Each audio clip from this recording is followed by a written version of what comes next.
Hello, hello, hello, everybody. Welcome back to Craft Portal. And we've got a new name added to it, Rachel. So now if you search for me, you can just put in Craft Portal Rachel. You don't even need to put the hyphen in. And I will be right at the top of the search bar. So that's for all the people that couldn't find me before. Right. I'm going to do a final reveal of the ephemera, the envelope ephemera roll or Hapoy Mail Holder or folder. It's a really long name. And then I also want to do a few shout outs. So I'm going to do this first, and then I'm going to do a few shout outs of channels that I would like you to take notice of. And then I will also put their links below in the description. Okay, I will be talking about what I would do differently next time as well. It's not a great many things, but one or two tips on what I would do differently if I had to do this again. Right, so I just added a closure that looks like this. So I double stuck. So I put that and then I stuck the top on so it would go this way around. So just a closure that does that. And then just basically to tuck in like that. All right, it's very simple. You don't need anything elaborate. I quite like simple things, but the reason why I did this is to allow this thing to grow as you add things into it. Part of what I would do differently is let's do that at the end. But this part is basically for making an error and not filling this in the beginning. Okay, so just alright, so there's the front page. We've got book page, we've got butterflies, stamps, we've got little fabric bits there added to add the envelope to the next envelope, and we've done some decoupaging and with the wallpaper that's been highlighted. So if we turn it around, let's just put this out of the way. There you've got an envelope. It's on with Velcro or hook and loop tape, and so there you've got a pocket to add something, and there maybe I should grab something that I can sort of show pockets with. Let me just see if I've got anything. Okay, so there you've got a pocket, and there you've got an envelope pocket, and I've got hook and loop tape, so you've got the end there, and you've got a pocket there, and then here there's one pocket behind, and then if you see the little loop there's another pocket there. Okay, so there's 1, 2 pockets, and then the third pocket. And then if you turn it around, no, this is the part of the problems that I created. Okay, so again there, hook and loop tape, envelope. I'm not going to open all the envelopes, they all open the same way. Again there, a pocket behind and a little pocket on the front where I used literally other envelopes to cut off to make these pockets. And then let's just roll it up. We've got a pocket there, we've got a pocket there, and we've got the hook and loop tape pocket. I stopped adding little pockets like these. So you've just got the hook and loop tape pocket, hook and loop tape pocket, hook and loop tape, and there you go. Okay, so the idea is if I want to send ephemera or Hapoy Mail to anybody, then I can add them into all of these, and for a very small package to mail, I would assume, minimum price, minimum weight, you could actually add in a whole bunch of stuff and send this off to somebody in the mail. What a wonderful gift, full of little surprises. And look there, it's a thin, you can probably put it into a bigger envelope and there's nothing to it, and the mailing of it wouldn't cost you a fortune, because mailing from South Africa does cost a fortune. So it's something to consider. It's also a nice thing if you want to, you can add a cover to this and then add that into an envelope, into a journal, and then add little extra add-ons for the person that buys the journal or receives the journal. Then you can put all kinds of little things that maybe doesn't quite fit into the journal, or you don't want to predetermine for the person, where does this tag go, or here's a few die cuts that you can add, or anything that you've got in your ephemera folder that you would like to add for a person, but that doesn't necessarily fit right into your journal. Okay, what would I do differently? I would probably, the next time I did this, I would fill these envelopes first and to see how thick they are before I start adding these, the connections. Because what now happened is this thing rolls up to here, and that's quite fine, that's quite fine. Everything is good. There, if you look at that, it starts making crocodile thingies. So this closure, this connection here was not big enough to incorporate all three. Okay? And these pockets are not even filled yet. So this problem might even be bigger once this whole thing is filled.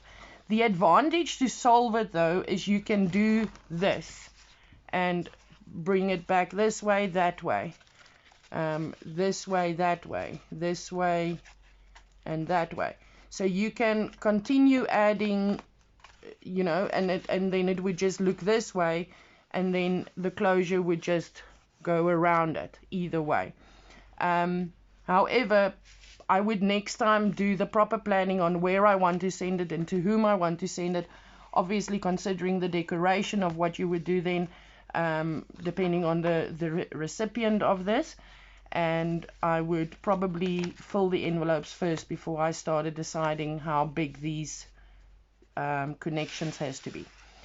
The next problem I found is that when I added the fabric bits to connect these, when they dried, they were very hard to use the hinge. They're they're not solid, but they were very hard. So I actually didn't add them on the insides because I was scared that it's going to make this whole thing unbendable, unmovable, and not very convenient, sort of defeating the objective of why I created it. So it might be worth considering maybe using lace or something thin to add these connections, or a much thinner material, much thinner fabric that wouldn't sort of be rigid and not really movable once you want to use this. Okay. The next thing that I'm not 100% happy with, if we go back to the beginning, these connections are not regular. So I just sort of connected it where I wanted to connect it to the next envelope. Now every time the size change, the position of these change as well. So every time the envelope size you see there. Now when you start rolling this up, you start getting an image of something that's not, look at that, it's sort of all over. And if you look at that, it's all over the show. So I think in this specific envelope folder, this is very rustic. So I think it sort of goes. But I'm not quite happy that it's not equal. So next time what I would do is I would lay out everything. I would start with my smallest envelopes. Let's go back to this one. I'm going to keep on rolling this thing up and down. Oh well, we're getting the point across. Alright, so I would now add one there. That's the first one, and I would add one at the top. Or alternatively, I would add a complete one. Like a lace or a thin material one that sort of goes the complete length of that. And then maybe on the inside, just one or two connections. That would solve the whole uniformity problem. Okay, but now if I've added it there, I would continue right through to add it in the exact same spot. I would make it much more uniform right throughout. The top one, I would then connect in the same spot. I would connect the first one as high as I possibly can. so it translates to the bigger envelopes. And then I would, you know, put it there all the way through, all the way through, all the way through, until I get to the really bigger envelopes. And then I would add a third, so that if you look at the first little envelope and where it would end up, the top part of that would be here, and then I would add a third connection there. I would then here add one to the third connection there, and I would add a fourth connection right at the top.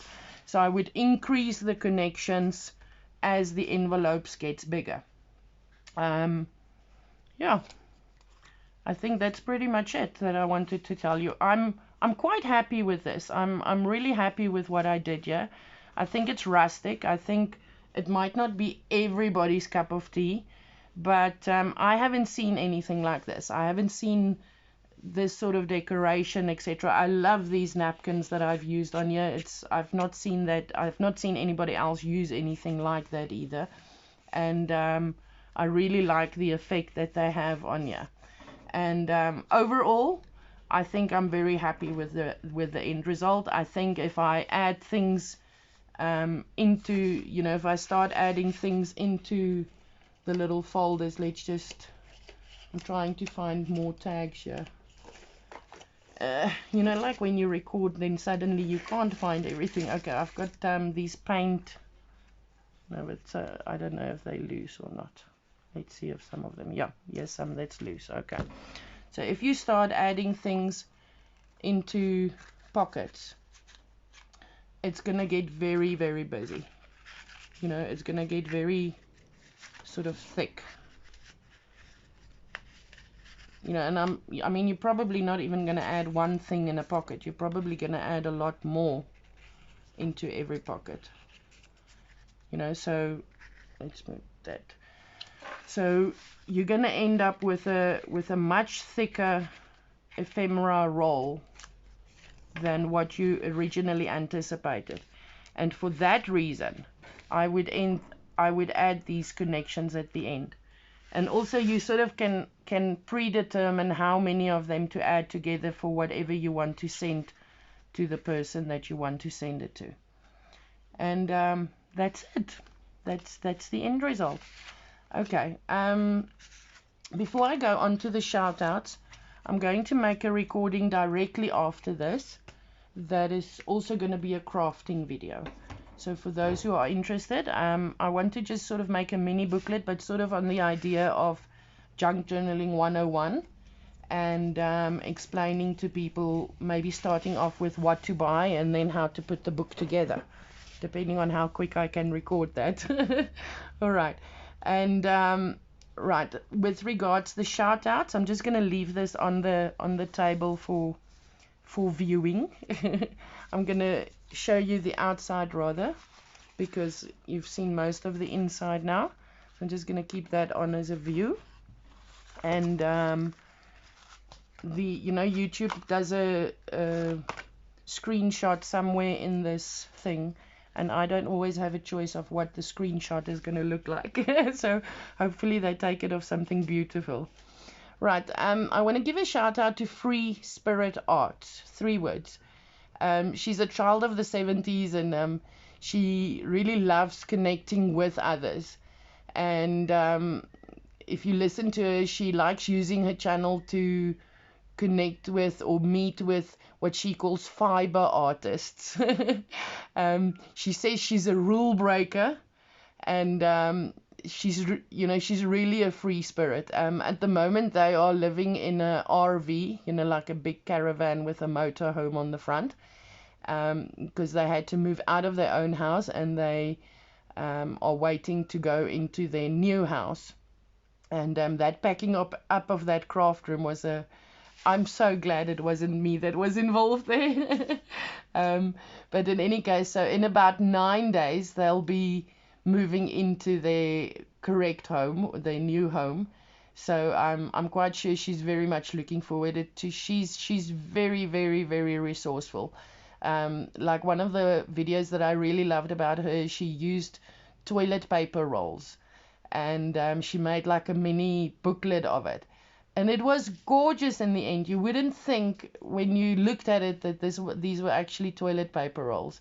So really, really resourceful in using what she can and what is at hand. The second shout out I want to make goes to Lovely's Crafting Lodge. Lovely, Lovely, comma S or apostrophe S, Lovely's Crafting Lodge. She's very, very new, but she's really lovely. She had a different channel name, and she's now changed it to Lovely's Crafting Lodge. It used to be the Forever Lovely Jacqueline.